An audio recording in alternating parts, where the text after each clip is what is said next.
Today we're here at the Calgary Petroleum Club working on some repairs to 3 bars.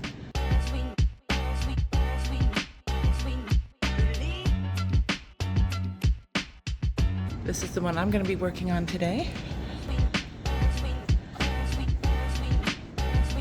And this has, as you can see, a lot of damage just from impact marks, rolling the carts from each of the conference rooms.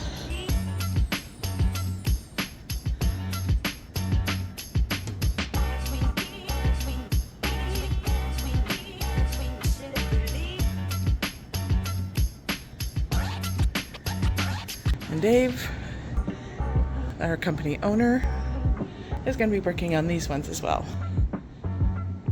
Later on, we're going to be showing how to do some laminate work, some waxing, finishing, and some touch-up stain.